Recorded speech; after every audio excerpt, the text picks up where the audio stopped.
ಆತ್ಮೀಯ ಕೇಳುಗರಿಗೆ ನಮಸ್ಕಾರ. ಒಬ್ಬ ಹಿರಿಯರು ತೀರ್ಥಯಾತ್ರೆಗೆ ಹೊರಟಿದ್ದು. ದೂರದ ಪ್ರಯಾಣ, ಅಲ್ಲಲ್ಲಿ ತಂಗಬೇಕು. ಎಲ್ಲ ಕಡೆಗೂ ವ್ಯವಸ್ಥೆ ಚೆನ್ನಾಗಿರುವುದು ಅಪರೂಪ. ತಮ್ಮ ಸಾಮಾನುಗಳನ್ನು ಕಾಪಾಡಿಕೊಳ್ಳಬೇಕು, ಅದರೊಂದಿಗೆ ಆರೋಗ್ಯವನ್ನು ನೋಡಿಕೊಳ್ಬೇಕು. ಪ್ರವಾಸದಲ್ಲಿ ಆರೋಗ್ಯ ಕೆಟ್ಟರೆ ತಮಗೂ ತೊಂದರೆ, ಜೊತೆಗಾರರಿಗೂ ತೊಂದರೆ. ದಾರಿಯಲ್ಲಿ ಖರ್ಚಿಗೆ ದುಡ್ಡು ಬೇಕಲ್ವಾ, ಅದನ್ನು ಜತನವಾಗಿ ಇಟ್ಕೊಳ್ಬೇಕು. ಮುದುಕರು ಜೋಪಾನವಾಗಿ ಪ್ರವಾಸ ನಡೆಸ್ತಾ ಇದ್ರು. ಸ್ವಲ್ಪ ದಿನಗಳ ನಂತರ ಅವರೊಡನೆ ಒಬ್ಬ ತರುಣ ಸೇರಿಕೊಂಡ. ಲಕ್ಷಣವಾದ ಯುವಕ, ಸುಸಂಸ್ಕೃತನಂತೆ ಕಾಣ್ತಾನೆ. ದಿನಾನು ಬೆಳಿಗ್ಗೆ ಎದ್ದು ಸ್ನಾನ ಪೂಜೆ ಮಾಡಿ ಹಿರಿಯರಿಗೆ ನಮಸ್ಕಾರ ಮಾಡಿದ ಮೇಲೆಯೇ ಆತ ಬಾಯಲ್ಲಿ ನೀರು ಹಾಕೋದು. ಅಷ್ಟಲ್ಲದೆ ಆ ಹುಡುಗ ತುಂಬ ಸಹಾಯ ಮಾಡುವ ಪ್ರವೃತ್ತಿಯವನು. ಈ ಮುದುಕರ ಭಾರವಾದ ಚೀಲವನ್ನು ಅವನೇ ಎತ್ಕೊಂಡು ಬರುವನು. ಇವರಿಗೆ ಆಯಾಸವಾದಾಗ ಅವನೇ ಹೋಗಿ ಎಳ್ನೀರು ಪಾನಕ ತಂದುಕೊಡೋನು. ಒಂದು ವಾರ ಆಗುವುದರೊಳಗೆ ತರುಣನಿಗೆ ಗೊತ್ತಾಯಿತು, ಈ ಮುದುಕರಿಗೆ ತನ್ನ ಮೇಲೆ ತುಂಬ ವಿಶ್ವಾಸ ಬಂದಿದೆ. ಆತ ಅವರನ್ನು ಗಮನಿಸ್ತಾಲೇ ಇದ್ದ. ಅವರ ಹತ್ತಿರ ಸಾವಿರಾರು ರೂಪಾಯಿಗಳಿವೆ.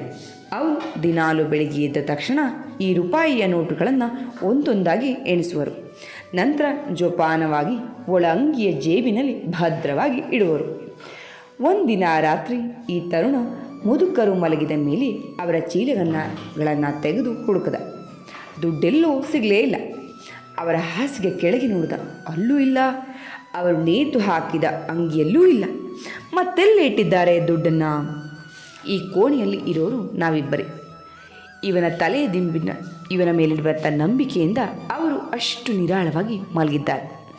ಅವರ ತಲೆದಿಂಬಿನ ಕೆಳಗೆ ಇಟ್ಟಿರ್ಬೋದು ಏನೋ ಅನ್ನೋ ಒಂದು ಸಂಶಯ.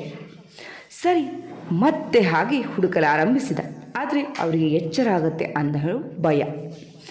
ಪ್ರತಿದಿನ ಬೆಳಿಗ್ಗೆ ಮುದುಕರು ದುಡ್ಡು ಎಣಿಸ್ತಾ ಇರಬೇಕಾದ್ರೆ ಇವನಿಗೆ ತುಂಬ ಸಂಕಟವಾಗ್ತಾ ಇತ್ತು. ಅವರಿಗೆ ಸಿಗೋ ದುಡ್ಡು ತನಗೇಕೆ ಸಿಗ್ತಿಲ್ಲ? ಆ ದಿನ ರಾತ್ರಿ ಇವನು ಎಚ್ಚರವಾಗಿಯೇ ಇದ್ದ. ಮಧ್ಯರಾತ್ರಿ ಹೊತ್ತಿಗೆ ಮುದುಕರು ಎದ್ದು ಬಚ್ಚಲ ಮನೆಗೆ ನಡೆದರು. ಈ ತರುಣ ಧಡಕ್ಕನೆ ಎದ್ದು ರೂಪಾಯಿಗಳನ್ನು ಇಟ್ಟಿರಬಹುದು ಅಂತ ಹೇಳಿ ಉಳಿದಂತಹ ಏಕೈಕ ಸ್ಥಳವಾದಂತಹ ಮುದುಕರ ತಲೆದಿಂಬನ್ನು ತಡಕಾಡ್ದ. ಚೆನ್ನಾಗಿ ಹುಡುಕದ, ಅಲ್ಲೂ ಇಲ್ಲ. ಮತ್ತೆ ಮುದುಕರು ಬಂದು ನಿಶ್ಚಿಂತರಾಗಿ ಮಲಗದು. ಮತ್ತೆ ಮಾರನೇ ದಿನ ಅದೇ ಆಶ್ಚರ್ಯ, ಅವರು ರೂಪಾಯಿಗಳನ್ನು ಎಣಿಸ್ತಾ ಇದ್ದಾರೆ. ಇವರು ಯಾವ ಮಂತ್ರ ಮಾಡಿದ್ದಾರೋ ಏನೋ ಅನ್ನೋ ಒಂದು ವಿಚಾರ ಅವನಿಗೆ.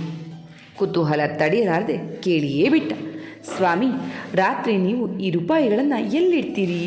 ಪ್ರಾಮಾಣಿಕವಾಗಿ ಹೇಳ್ತೀನಿ, ನಾನು ಎಲ್ಲ ಸ್ಥಳಗಳನ್ನು ಹುಡುಕದೆ, ನಿಮ್ಮ ತಲೆದಿಂಬನ್ನು ಪರೀಕ್ಷಿಸಿದೆ. ಎಲ್ಲಿತ್ತು ಈ ದುಡ್ಡು ಅಂತ ಕೇಳ್ದ. ಮುದುಕರು ನಕ್ಕು ಹೇಳಿದರು, ನಿನ್ನನ್ನು ನೋಡಿದಾಗಲೇ ನೀನಾರು ಅನ್ನೋದು ನನಗೆ ಗೊತ್ತಾಯಿತು. ನಿನ್ನ ನಾಟಕದ ಸೇವೆ ಕೂಡ ನನಗೆ ತಿಳಿದಿತ್ತು. ಅದಕ್ಕೆ ನಾನು ಮಲಗುವಾಗ ಹಣವನ್ನು ನಿನ್ನ ತಲೆದಿಂಬಿನ ಕೆಳಗೆ ಇಡ್ತಾ ಇದ್ದೆ. ನೀನು ನನ್ನ ವಸ್ತುಗಳನ್ನು ಹುಡುಕ್ತಿದ್ದೆ, ಆದರೆ ನಿನ್ನ ವಸ್ತುಗಳನ್ನು ಪರೀಕ್ಷಿಸುವುದೇ ಇಲ್ಲ ಅನ್ನೋದು ಗೊತ್ತಿತ್ತು. ಹುಡುಗ ಪೆಚ್ಚಾದ. ಆತ್ಮೀಯರೇ, ಈ ಕತೆ ಹೇಳಲಿಕ್ಕೆ ಕಾರಣ ಇಷ್ಟೆ. ನಾವು ಹಾಗೆಯೇ ನಮ್ಮ ಕಷ್ಟ ಸುಖಗಳಿಗೆ, ನೋವು ನಲಿವುಗಳಿಗೆ ಕಾರಣವನ್ನು ಹೊರಗಡೆ ಹುಡುಕ್ತಾ ಇರ್ತೀವಿ, ಅರಿಸ್ತಾ ಇರ್ತೀವಿ. ಅವೆಲ್ಲ ನಮ್ಮಲ್ಲಿಯೇ ಇವೆ.